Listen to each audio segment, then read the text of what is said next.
That's big O. That's Orion Samuelson. Orion Samuelson, the voice of agriculture in the United States of America, and I don't think that's an overstatement, is in our studio. They enjoyed you as well as I enjoyed you. Well, let O tell some of the stories. You may want to say hi. 312. And I'm so happy for you. And it took me, and I still can't believe this, but it took me 2 weeks to make the decision that I would leave Green Bay and go to Chicago, because I'm a country boy. I start speeches generally by saying, who would have thought that a cow milker from Wisconsin would meet 9 presidents and any number of secretaries of agriculture and would write a book and would be a broadcaster for all of these years. WGN. When you were growing up in Wisconsin, did you have ambitions to be a broadcaster? No, I didn't, but circumstances, leg disease that made it impossible to do heavy work.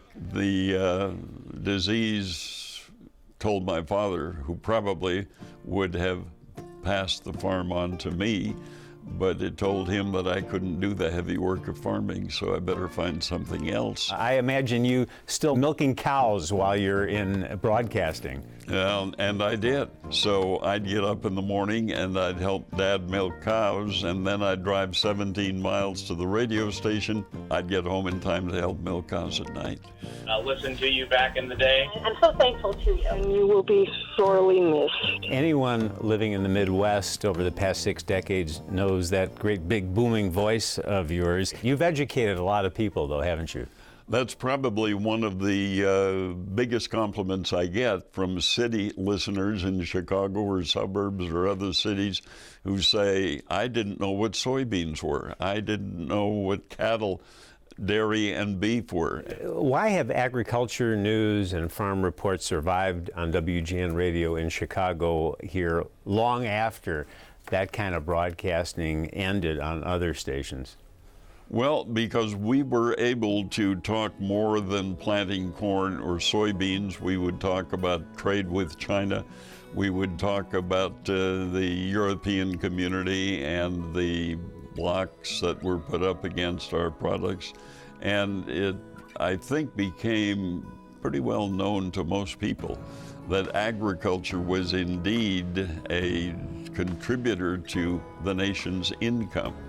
And I think that a lot of people recognize that without agricultural trade, we would be in far worse condition because our farmers produce so much more than we can consume. The biggest change, besides technology, it would be the fact that agriculture is international.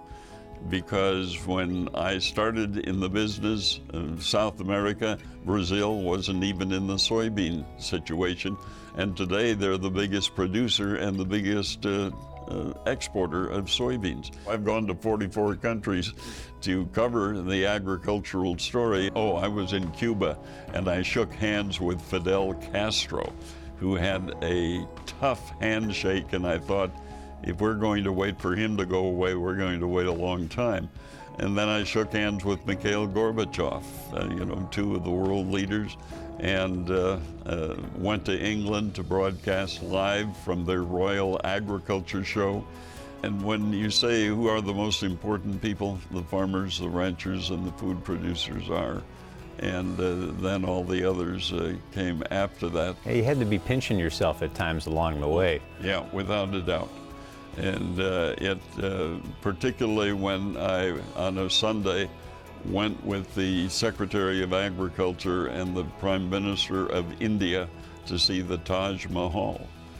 And I'm looking at that building, this monument that the man built to his wife, and I think, what am I doing standing here? I read about this in the encyclopedia, but now I'm standing here looking at it. What would you like the first sentence in your Wikipedia entry to say about you? That I could explain the strange business of agriculture and food production in a way that was understandable, and that I was a good guy and a good listener. I would like that a lot. judging by all the listeners who've been calling us in the morning, people don't care how old you are. They don't want you to retire.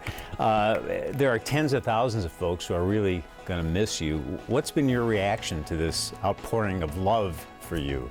Well, I've been pleased, obviously, but by the same token, I've been stunned, because I didn't think I was very important. And then somebody said, 60 years, even farmers don't work that long in a lot of cases, and here you are still getting up early and doing what you've done for the last, well, since 1952. Serving the great Midwest from Chicago, WGN Chicago. Well, Orion, congratulations, and for all of the listeners and for all of us who've had the great fortune to work with you here, we thank you. Enjoy the next phase of your life. Good health and happiness to you and to Gloria. Thank you. Thank you.